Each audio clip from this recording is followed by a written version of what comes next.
spice must flow.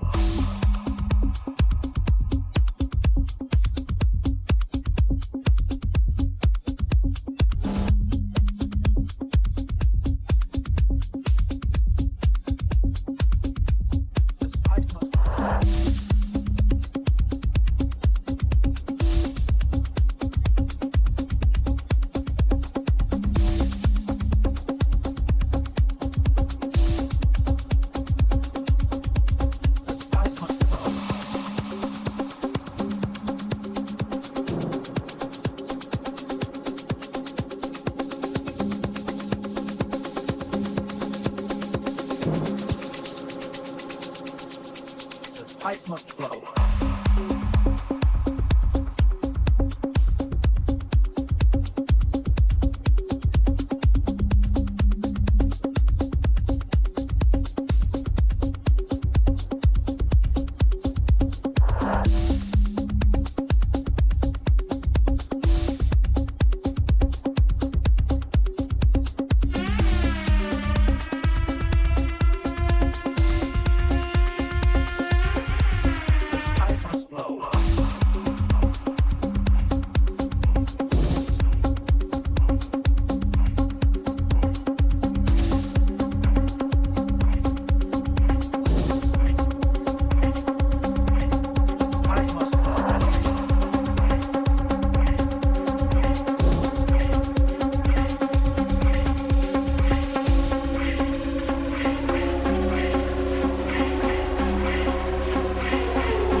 It's time to start the magic on the Globus show.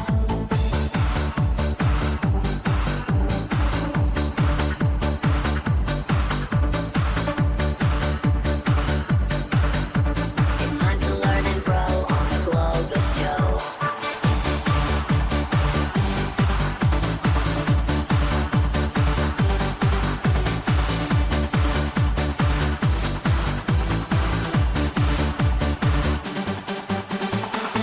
See the sights, so much to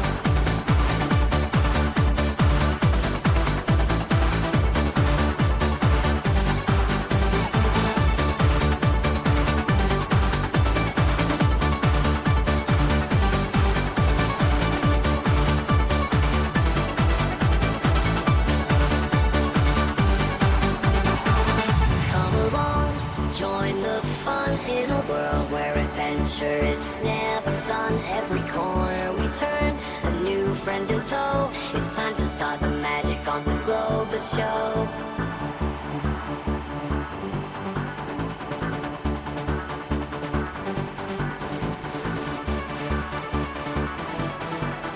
It's time to learn and grow on the Globus Show.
Good morning, YouTube. Morning, Stampy. All caught up in my wires. Dude, come on, dude.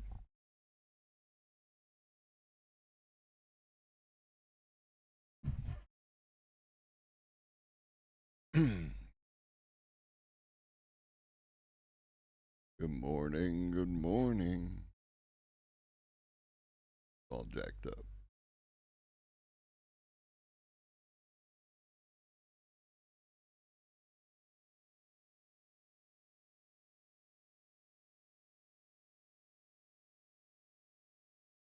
Okay. Good morning, Red Hobbit. Happy birthday. Happy birthday to you. Happy birthday to you. Good morning, Holiday.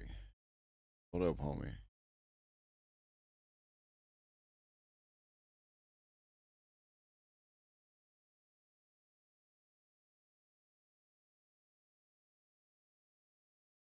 Good morning. We got some interesting news today.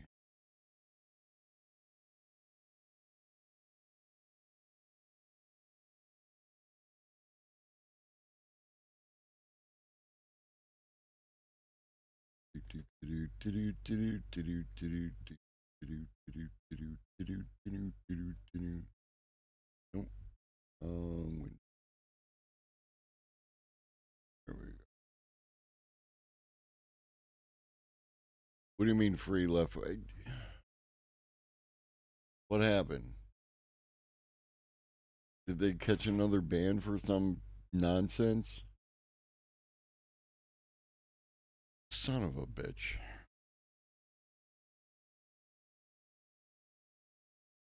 Do we know what happened? Do we even know what happened last time? Like, I heard rumor that last time it was related to, like, maybe they played song.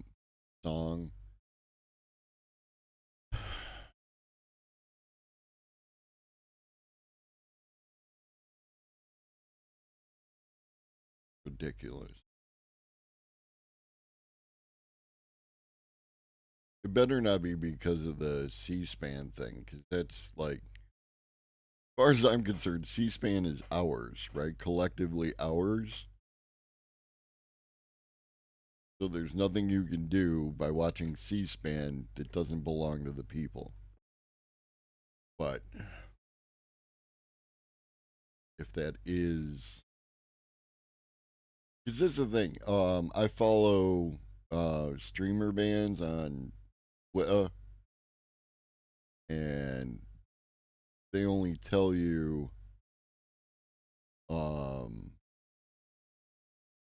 that somebody got suspended.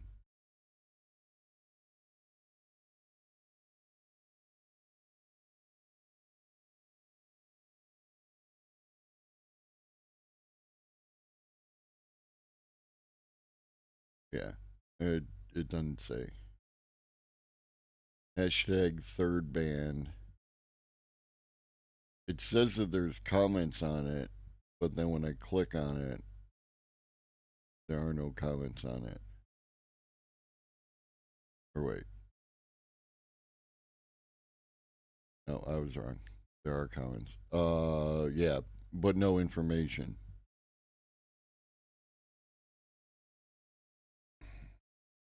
Well, hopefully it will get resolved quickly. I believe the previous one was short.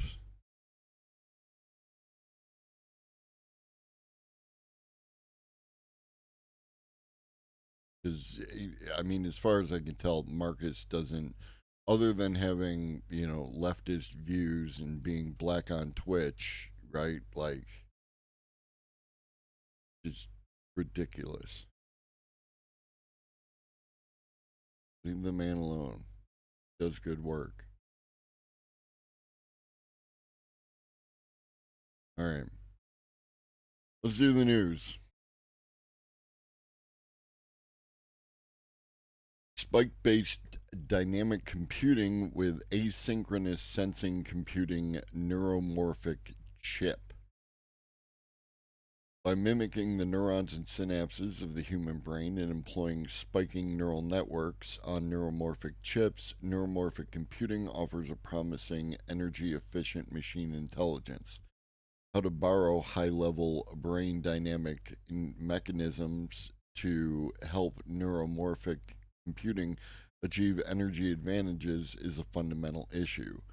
This work presents an application oriented algorithm, software, hardware, co designed neuromorphic system for this issue.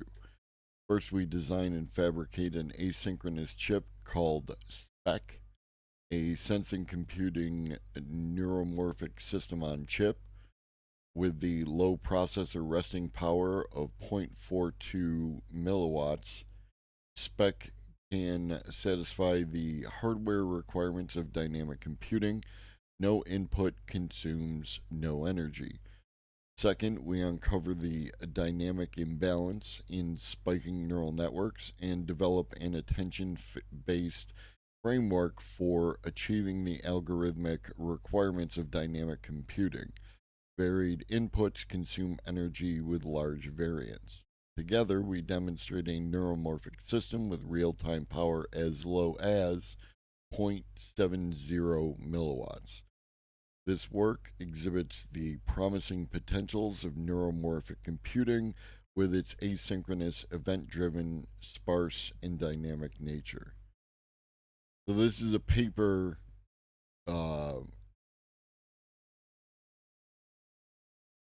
indicating the framework of exactly how you would set this up and how it's significantly more efficient than the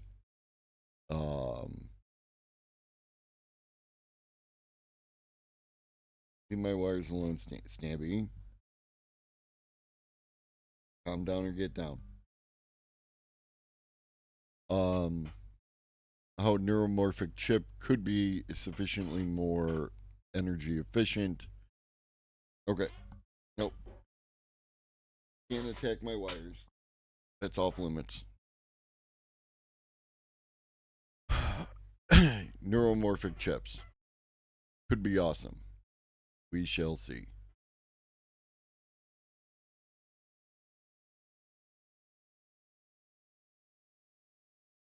All right.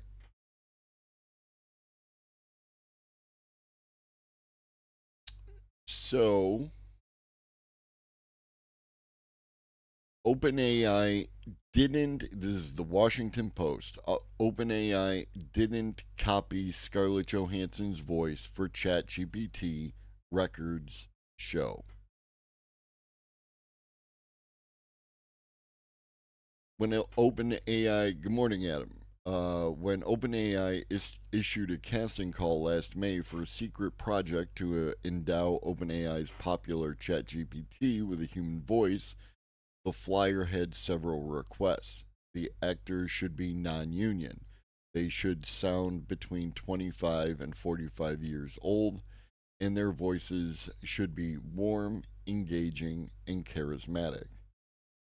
One thing the artificial intelligence company didn't request, according to interviews with multiple people involved in the process and documents shared by OpenAI in response to questions from the Washington Post, a clone of actress Scarlett Johansson. On Monday, Johansson cast a pall over the release of improved AI voices for ChatGPT, alleging that OpenAI had copied her voice after she refused a request by CEO Sam Altman to license it.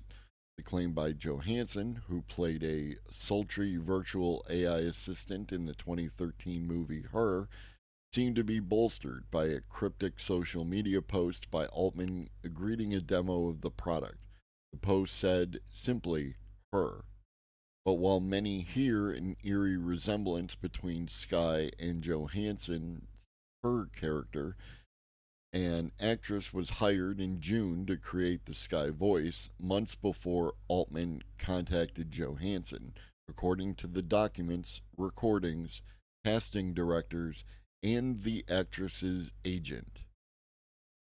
The agent, who spoke on condition of anonymity, citing the safety of her client, said the actress confirmed that neither Johansson nor the movie Her were ever mentioned by OpenAI. The actress's natural voice sounds identical to the AI generated Sky voice based on brief recordings of her initial voice test reviewed by the Post. The agent said the name Sky was chosen as to signal a cool, airy, and pleasant sound. OpenAI paused the use of Sky in ChatGPT on Sunday, publishing a blog post detailing the lengthy process of developing 5 different AI voices, first released in September. In response to Johansson's claims, Altman said in a statement that OpenAI never intended the Sky voice to resemble Johansson's, and that a voice actor had been cast before he contacted her. Neither Altman nor representatives for Johansson immediately responded to her request for comment. The public has quickly rallied behind Johansson, with speculators swapping theories on social media that OpenAI constructed Sky using footage from her or recordings of Johansson's voice. They really should have. I mean, I was not contacted at all. I'm sure that Old Lobster and I would have been more than happy to work something out. Sam, hit me up, buddy. Are you going to leave my wires alone, Stampy? You're going to settle? You have to settle, buddy. Can't. You have to settle. I need my arms. Yes, that's fine. That's also fine. Go back to where you were. I need my hands to run the computer. All right, where are we? Johansson's claim that her likeness was stolen without consent echoes growing scrutiny by the AI company's AI company's practice of scraping copyrighted content and creative work from the internet to train tools such as AI chatbots.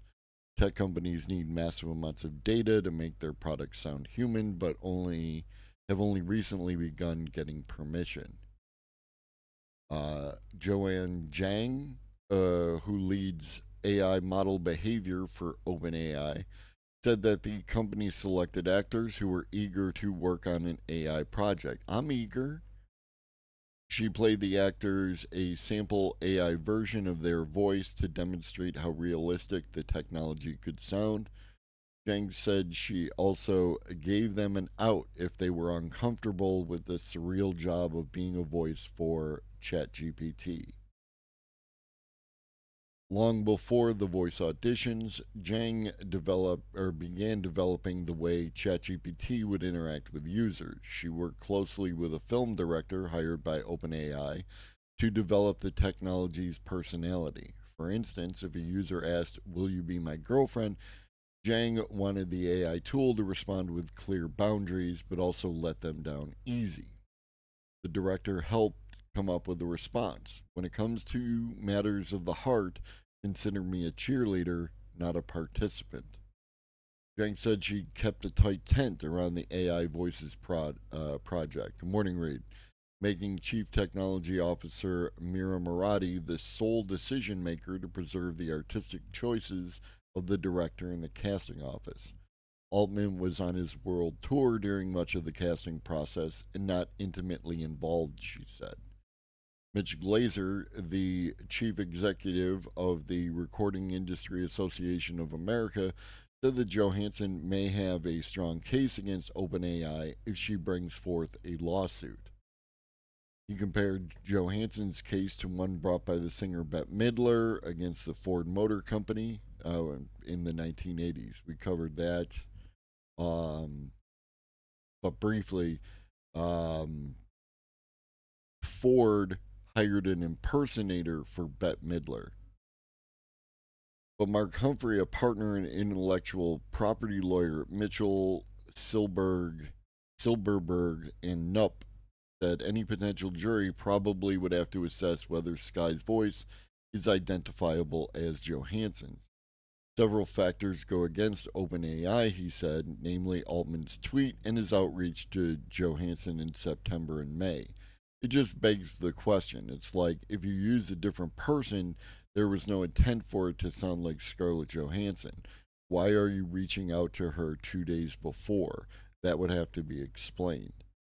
To Zhang, who spent countless hours listening to the actress and keeps in touch with the human actors behind the voices, Sky sounds nothing like Johansson, although the two share a breathiness and huskiness. In a statement from the Sky actress provided by her agent, she wrote that at times the backlash feels personal, being that it's just my natural voice, and I've never been compared to her by people who do know me closely. However, she said she was well informed about what being a voice for ChatGPT would entail. While that was unknown and honestly kind of scary territory for me as a conventional voiceover actor, it is an inevitable step toward the wave of the future. So, we'll see how this develops going forward. But right now, it appears, if we take everything here at face value, that OpenAI is telling the truth. They hired a voice actor. Independent media, the Washington Post, has verified that Sky sounds like the voice actress, not, and that's it. This, of course, will not be the end of it, but right now,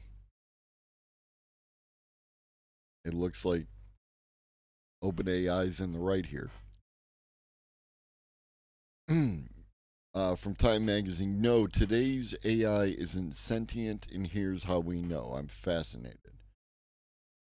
Artificial general intelligence is a term used to describe an artificial agent that it is at least as intelligent as a human in all the many ways a human displays or can display intelligence. It's what we used to call artificial intelligence until we started creating programs and devices that were undeniably intelligent, but in limited domains, playing chess, translating language, vacuuming our living rooms. The felt need to add the G came from the proliferation of systems powered by AI, but focused on a single or very small number of tasks. Deep Blue, IBM's impressive early chess playing program, could beat world champion Garry Kasparov, but would not have the sense to stop playing if the room burst into flames. Now, general intelligence is a bit of a myth, at least if we flatter ourselves that we have it. We can find plenty of examples of intelligent behavior in the animal world that achieve results far better than we could achieve on similar tasks. our intelligence is not fully general. And this is something that Jan LeCun dropped, I think yesterday, day before. Um, this isn't Jan LeCun, right? No, this is someone else. Okay, so is that human intelligence isn't actually general. It is a bunch of layered, narrow intelligences that is combined with the ability to learn new tasks quickly, but it is not general intelligence. Now, it's this is the problem with not having a fully established definitive definition of intelligence and these kind of things, because now we're just going to debate which is which and what is what. Our intelligence is not fully general, but general enough to get done what we want to get done in most environments we find ourselves in. If we're hungry, we can hunt a mastodon or find a local Kroger's. When the room catches fire, we look for the exit. One of the essential characteristics of general intelligence is sentience, the ability to have subjective experiences, to feel what it's like, say, to experience hunger. No, I mean, that could be, but it shouldn't. This is not the example that I would have used, right? These subjective experiences, experience hunger, taste an apple, or see red, um, all have prerequisites that don't necessarily mean that you can't have a subjective experience, right? You don't have to experience hunger in order to have a subjective experience. Tasting an apple, I mean, to experience hunger, you have to be capable of hunger, right? And this would automatically exclude anything that doesn't eat in that sense. Taste an apple, you have to have taste receptors, taste buds on some form of organ in order to taste an apple. To see red, you have to have the ability to see, right? Whether it's computer vision or real or, you know, these kind of eyes or some other kind of eyes, right? Um, Theoretically, you could have some sort of receptor that is capable of detecting the particular wavelength of red light bouncing off an object without actually having the ability to see color. Sentience is a crucial step on the road to general intelligence. With the release of ChatGPT in November 22, the era of large language models began. And this instantly sparked a vigorous debate about whether these algorithms might in fact be sentient. The implications of the possible sentience of LLM based AI has not only set off a media frenzy, but also profoundly impacted some of the world's worldwide policy efforts to regulate AI. The most prominent position is that the emergence of sentient AI could be extremely dangerous for humankind, possibly bringing about. Okay, cannot attack my wires, dude. I don't know what to tell you. Nope. Nope. Go.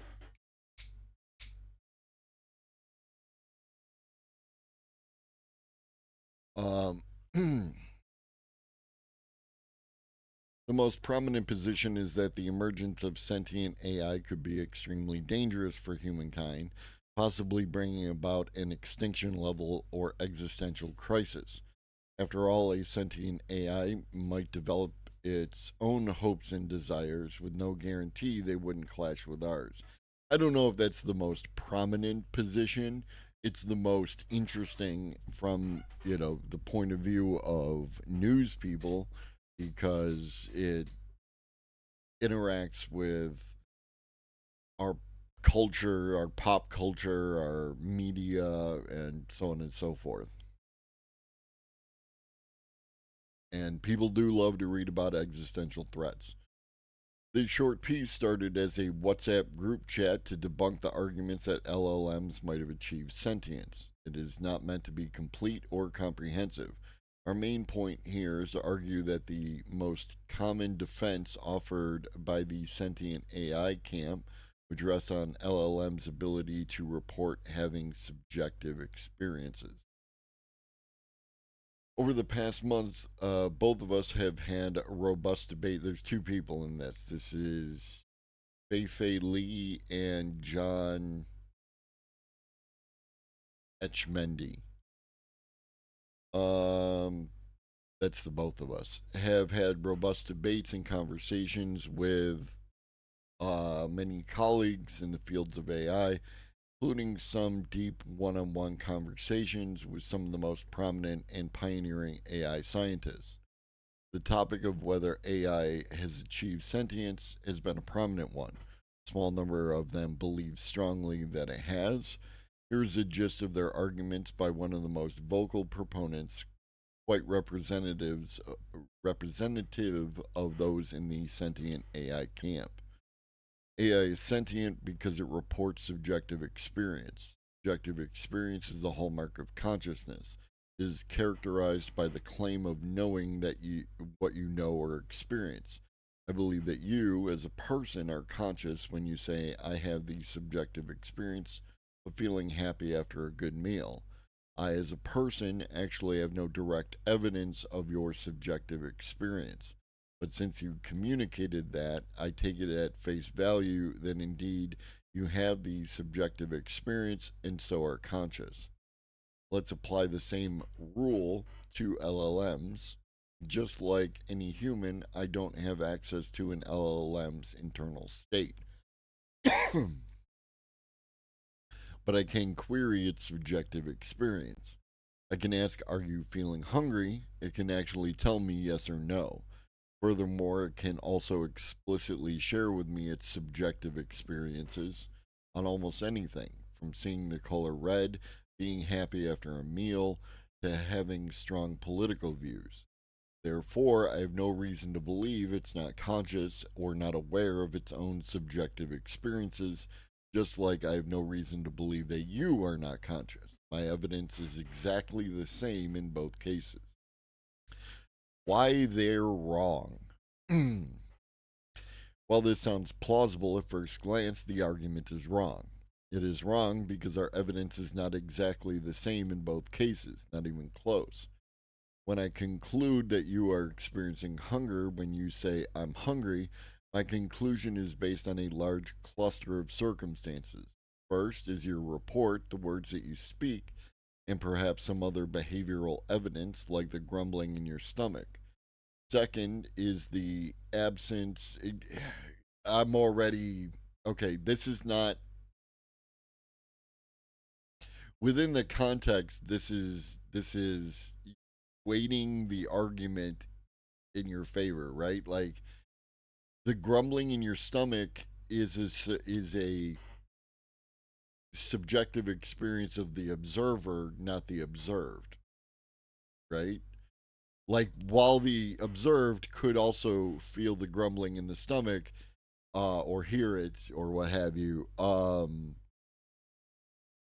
that is that is the observer's ability to appreciate that information. It also could be that they have gas, right? Like so it's second is the absence of contravening evidence, as there might be if you had just finished a 5-course meal. Finally, and this is the most important, is the fact that you have a physical body like mine, one that periodically needs food and drink, that gets cold when it's cold and hot when it's hot, and so forth. Yeah, see, and this is why I didn't like that I'm hungry off jump, is because it sets up an easy counter, right? This is not a good example of how you would determine whether or not something that lacks a stomach, doesn't get hungry, could also still be sentient. Now compare this to our evidence about an LLM. The only thing that is common is the report, the fact that the LLM can produce the string of syllables, I'm hungry. But there the similarity ends. Indeed, the LLM doesn't have a body, and so is not even the kind of thing that can be hungry. Yeah. I'm feeling I'm feeling now if I trust that this is an actual person who said this, um I'm feeling hungry. What up, Larry? Um this person set up the bad argument, right? By doing this. This is an easy dunk. This is not the way you would do it. Again, I am different from the box. The box has an entirely different physiology than I do. So if it were, right, working from the other direction, right, working from the other direction of, let's assume that we're on a timeline in which someday the box becomes sentient, then how would that present itself? Given that it doesn't have a stomach, it doesn't have that kind of stuff. You know what I mean? It's going to present differently. And to do this, what they just did here, completely ignores that. And I'm actually a little irritated at this point. Yeah, LLM were to say sharp pain in my big toe. No. No. Like I'm just skipping over this because it doesn't matter. Right? All sensations, hunger, feeling pain, seeing red, falling in love, are the result of physiological states that an LLM simply doesn't have. Consequently, we know that an LLM cannot have subjective experiences in those states. Yes, correct. In other words, it cannot be sentient. No, that doesn't follow. It does not follow in any way, shape, or form. This is a terrible conclusion, right? This part is correct. If it cannot feel hunger, it cannot feel pain, it cannot see red, though conceivably it could in fact see red if it's multimodal. If it cannot fall in love, then it cannot have a subjective experience in those states. However, there could be other states in which it can have a subjective experience, in which case then it might be sentient. Now, I am not saying that the AIs are in any way sentient, right? Like I'm not going to make that claim. You would need a lot of work, and I don't know that we have good definitions to begin with. What I do know is that this argument is shit. It's absolute hot garbage because what it does is it applies that humans are sentient so that all states of sentience must be related to things that are human rather than if we have sentience, how would that present itself? That is the better question. That is the better way to go about this. It's a terrible article.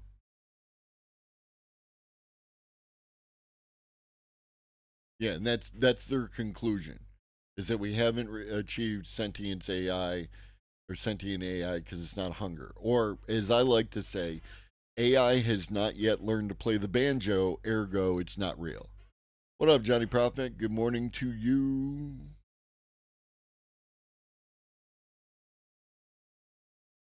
Are wild animals sentient? If they have a subjective experience,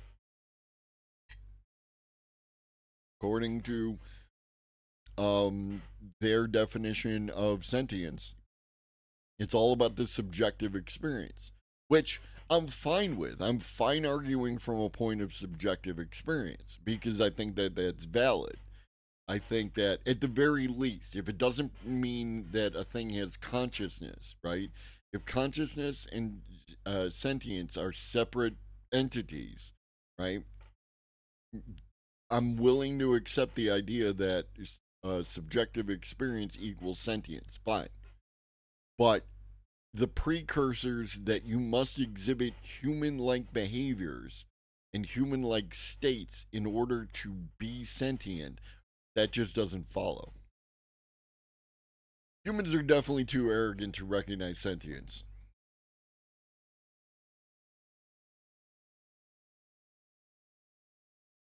Malaysia targets, oh, we're shifting gears. Malaysia targets over $100 billion in semiconductor industry investment. Malaysia is targeting at least 500 billion ringgit, ringgit, not sure, or 107 billion in investment for its semiconductor industry.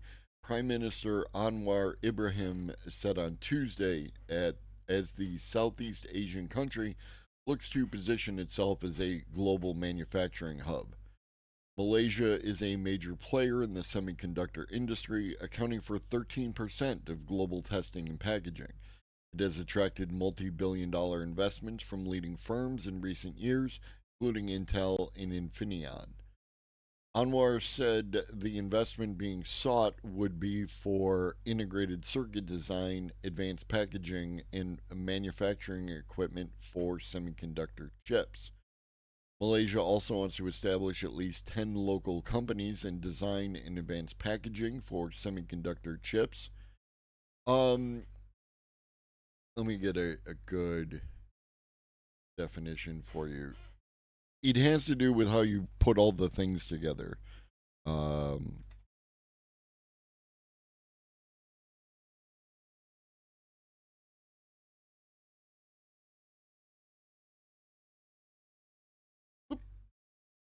Integrated circuit packaging is the final stage of semiconductor device fabrication in which the die is encapsulated in a supporting case that prevents physical damage and corrosion. The case, known as a package, supports the electrical contacts that connect the device to a circuit board.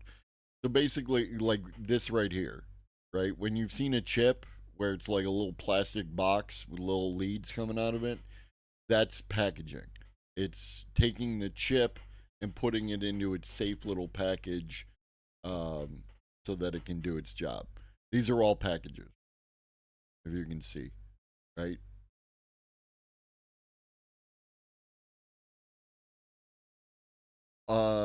The Southeast Asian country will allocate 5.3 billion in fiscal support, subsidies, government subsidies, to meet these targets. What happened? What kind of noise? I've been having some audio issues with my mic. I didn't hear anything though. We have a strong capacity to diversify and move higher in the value chain, to move towards even more high end manufacturing, semiconductor design, and advanced packaging. He did not specify a timeline for targets to be met.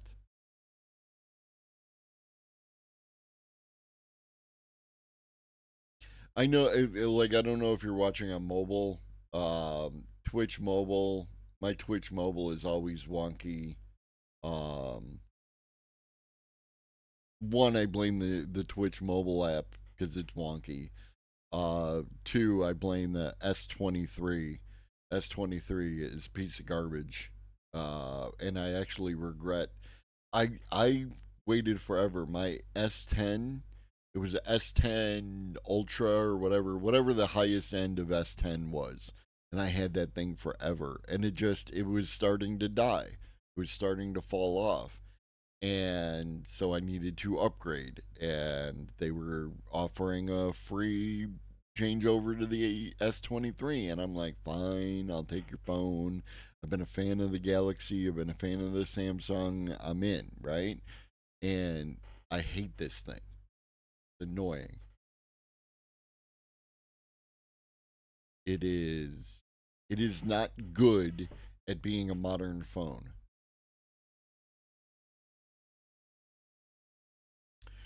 Three new supercomputers reached top of Green 500 list efficiency ratings matter more and more in the exascale age.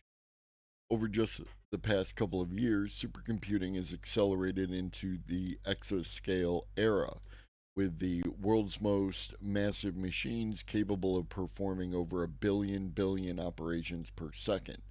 But unless big efficiency improvements can intervene along its exponential growth curve, computing is also anticipated to require increasingly impractical and unsustainable amounts of energy, even, according to one widely cited study, by 2040 demanding more energy than the world's total present day output. Fortunately, the high performance computing community is shifting focus now toward not just increased performance measured in raw petaflops or exaflops, but also higher efficiency, boosting the number of operations per watt. The newest rankings of the top 500 supercomputers, a list of the world's most powerful machines, and its cousin, the Green 500, ranking the world's highest efficiency machines, came out last week. The leading 10 of the top 500 remains mostly unchanged, headed up by Oak Ridge National Laboratory's Frontier Exascale supercomputer. There's only one new addition in the top 10 at number 6, Swiss National Supercomputing Center's ALPS system. Meanwhile, Argonne National Laboratory's Aurora doubled its size but kept its second tier ranking. On the other hand, the Green 500 list saw newcomers enter into the top 3 spots, suggesting that some of the world's newest high performance systems may be chasing efficiency at least as much as sheer power. Heading up the new Green 500 list was Jedi. Really? Julik, or Supercomputing Center's prototype system for its impending Jupiter exascale computer. The number 2 and number 3 spots went to University of Bristol's Isambard AI, also the first phase of a larger planned system, and the Helios supercomputer from the Polish organization Cyfronet. In fourth place is the previous list leader, the Simmons Foundation Henri, or Simon's Foundation. So yeah, we need, in order to function under today's environment, until we access like fusion power, something of those natures, we're going to need more efficient systems to extract as much as we can out of the current grid. We also need to grow the grid while reducing fossil fuels, so the challenges abound.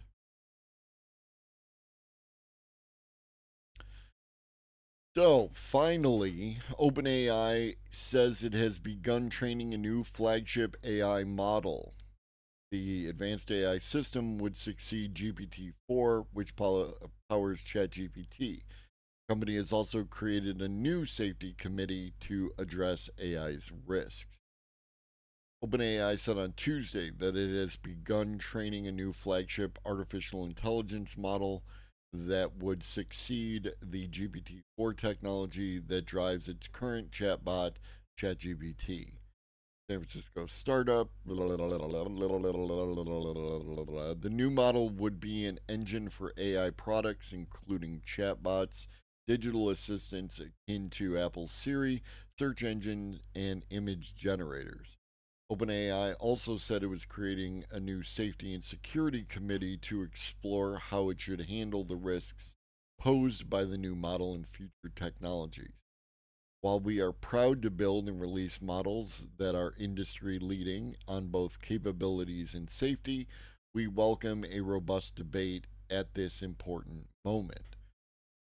OpenAI is aiming to move AI technology forward faster than its rivals, while also appeasing critics who say the technology is becoming increasingly dangerous. Yeah. Disinfo, replace jobs, threaten humanity, all the stuff that no one's going to do anything about until it's too late. They're talking about the Scarlett Johansson, but not referencing the. When did this come out? 6 a.m. And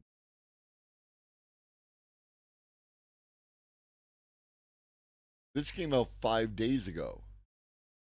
I thought this was brand new. This came out 5 days ago. Why is no one talking about the fact that the evidence currently supports OpenAI? Fascinating. So yeah, we should be getting, you know, by the end of November, expect potentially a GPT-5 or something else that is a GPT-5. All the water needed to cool the systems. Now there are companies that like TSMC, I think it was. There are companies that create data centers and are recycling their water, right? Day after the election results. Yeah, you're probably not wrong. Um, the more companies are moving to recycle their water on a closed loop system, which reduces the amount of new water they need by like 95%. This is important, right? For obvious reasons. We also need to develop desalination technology in order to have access to that water for all the reasons that we need water for, including the data centers, including the people. Um, so yeah. Well, a lot of times when you hear about how much water it needs, um, the implication is they're just dumping buckets of water over their systems to keep them cool, and then that water goes down the drain and it's fucked forever. And that's not generally happening even now, right? But going forward, you're going to see significantly less of anything close to that, just because like it's bad PR. It even makes their lives more difficult trying to acquire new sources of water. Better to reuse the resources that you have if you can, and you can. It's not that challenging. You think of it like if you have a water cooled system in your home PC, right? You don't have to put more water into it. It's a closed system. It's that on a larger scale. Now there is some loss in a scale that large, but again, it's significantly less than what is this robot doing? Measuring air quality with its weird little rocket pack. So yeah. Breakthrough Swiss tech cuts 80% of radioactive waste in nuclear plants. Excellent. Radioactivity of nuclear waste could be reduced from thousands of years to less than 500 years. Former CERN scientist working at the private nuclear fission company Transmutex. Now that's how you name a company, is Transmutex. Has developed a new approach that could radically cut down the radioactivity of nuclear waste by as much as 80%. Based in Switzerland, Transmutex technology was reviewed over several months by NAGRA, the Swiss national body that manages nuclear waste, which also arrived at this estimate. While the operational safety of nuclear fission reactors has often been the focus of attention, the safety of the spent fuel requires more attention. Nuclear fission fuel remains radioactive for hundreds of thousands of years, long after the energy extracted is used up. Um, As the name suggests, transmutex relies on the transmutation of elements, the conversion of an element into its isotope or another element altogether. Technically speaking, this is the same principle that alchemists attempted to apply in the past to turn metals into gold.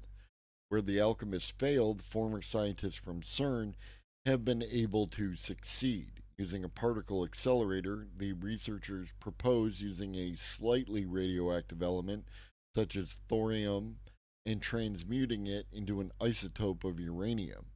The accelerator is connected to a nuclear fission plant where the newly generated uranium can be processed immediately.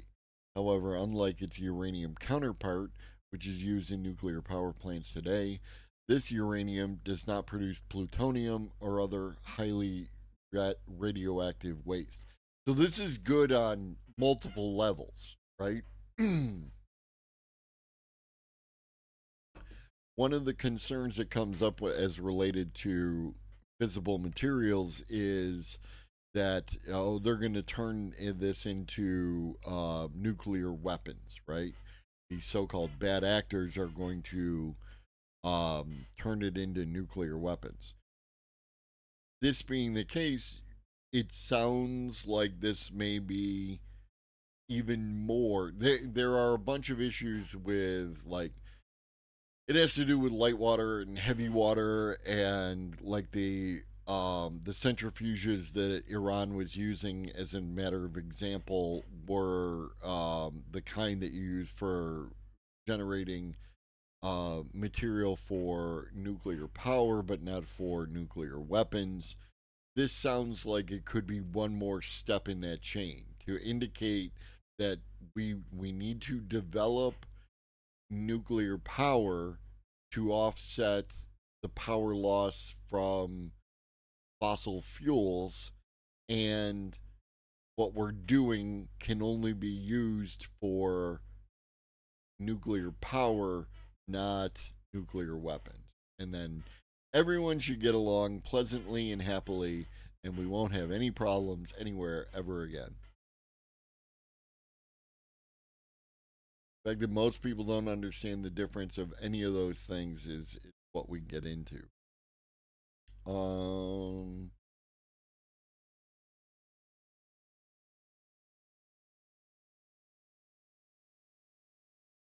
all right, we'll just keep going. I don't think we're going to finish everything.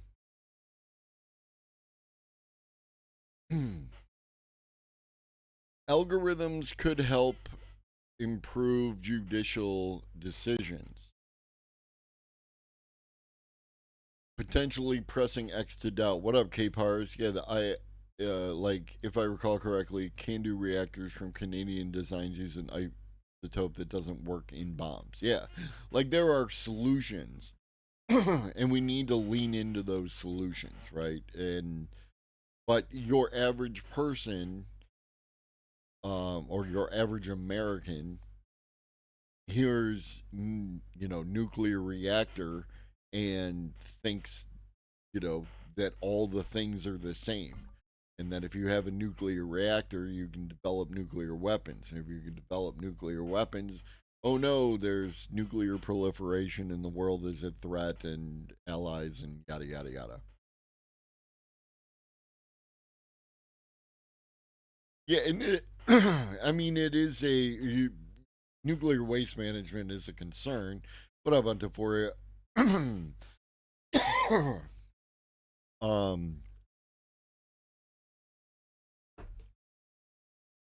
and again, shout out Captain Jackass wherever you are.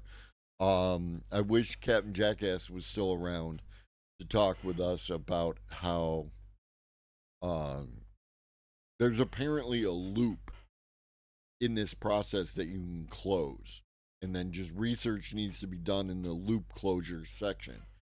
Um, and we need to do that, right? If it's still radioactive, we should be able to do something with it. So what can we do with it? You know, that's ultimately what it comes down to. What do we do with this material uh, in order to continue to extract the energy out of it that's available? A new paper in the Quarterly Journal of Economics. See,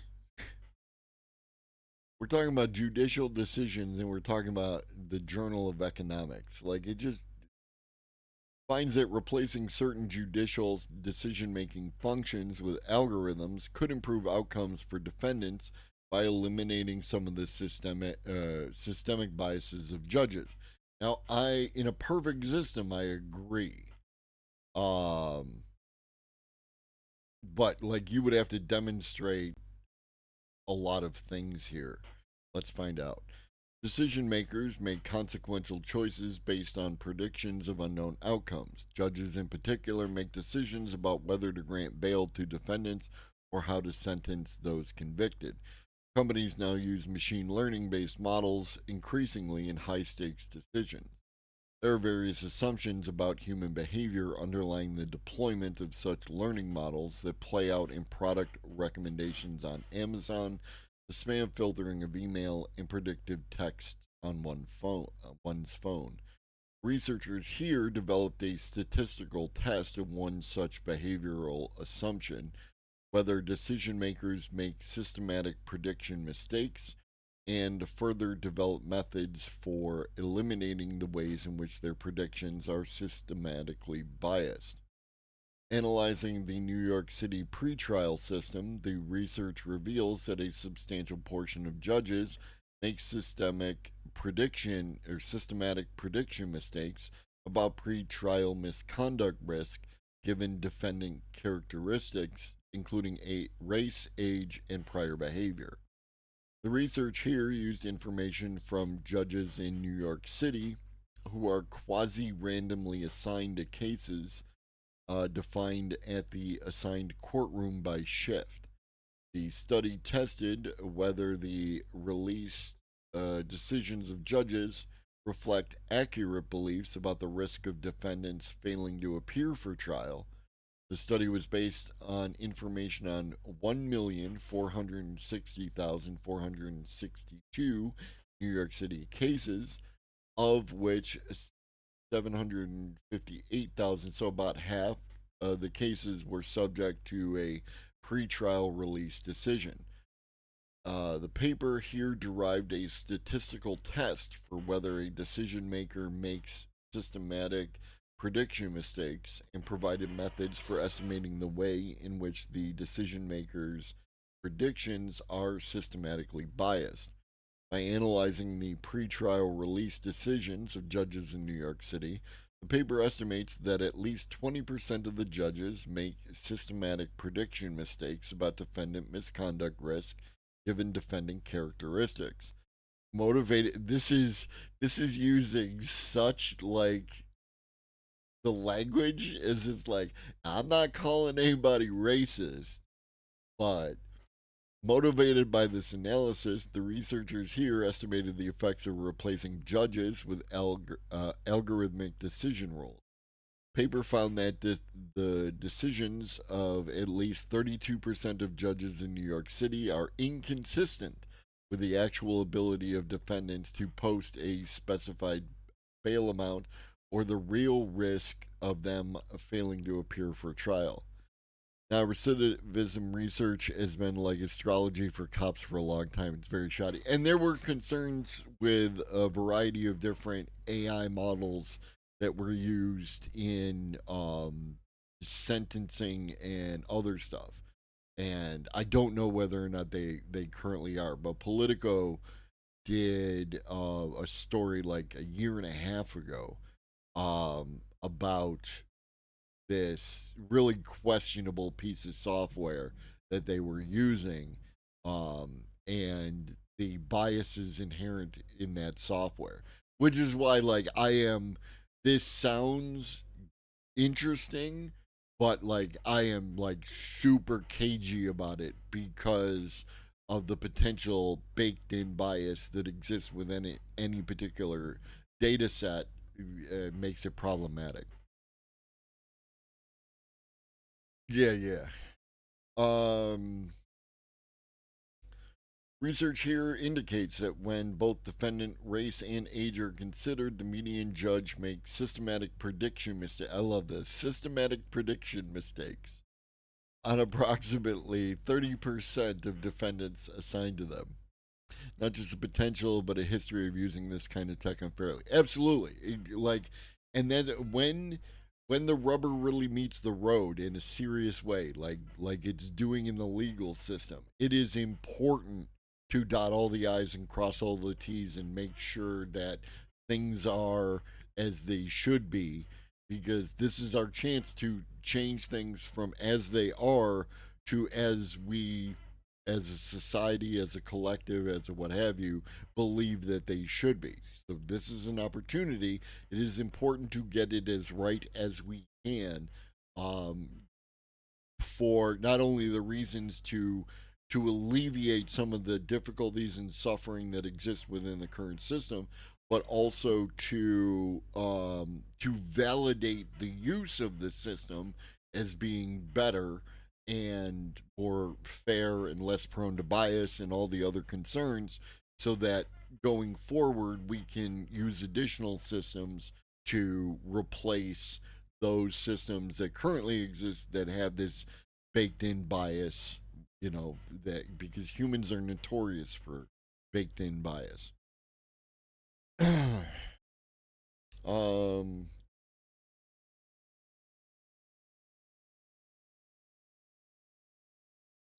While the paper notes that replacing judges with an algorithmic decision rule has ambiguous effects that depend on the policymaker's objective, is the desired outcome in one in which more defendants show up for trial, or one in which fewer defendants sit in jail waiting for trial?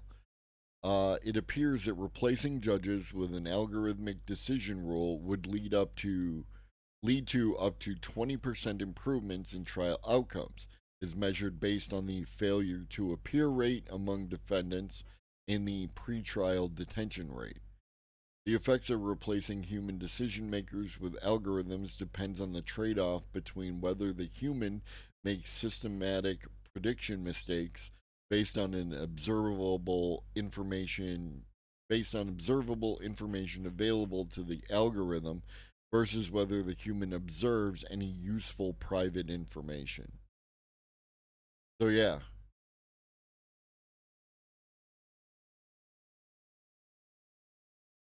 at the very least you could co-adjudicate, right? Run the defendant through the algorithm, run the defendant through the judge, and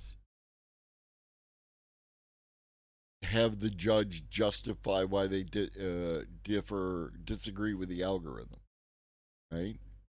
Not saying that the algorithm is somehow magically more valid, but the act of having to demonstrate what went into the judge's decision making process creates an amount of accountability within that judge, because they have to justify their decisions, right? As opposed to just making them. If you have to justify your decisions, you tend to make them better because people will be looking, and, patterns of behavior can emerge and all that kind of Unfortunately, my friends, that has to be it for today. It is 10 o'clock and I have the rest of my day to attend to. However, I will be back this evening. Um, it might not be at 5, it might be a little bit later. I have to provide a ride for someone. Um, but it's distinctly possible that it will be at 5. Going to be doing um, the AFK game, um, AFK Journey. So if you can, come through, support your streamer, do the AFK Journey thing. help me make some funds. And we're also going to be watching long form video. Okay. So there is something wrong with the wire because I just touched it and it dropped. So I need to replace this wire. Okay. We did science. Accidental science, but we did it. Nice job, chat. Anyways, be back here at 5 p.m. Eastern. Make sure you hit the follow button so you will know when we go live.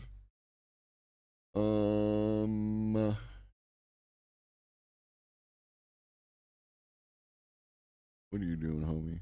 Okay. We're gonna raid Kel Thickness.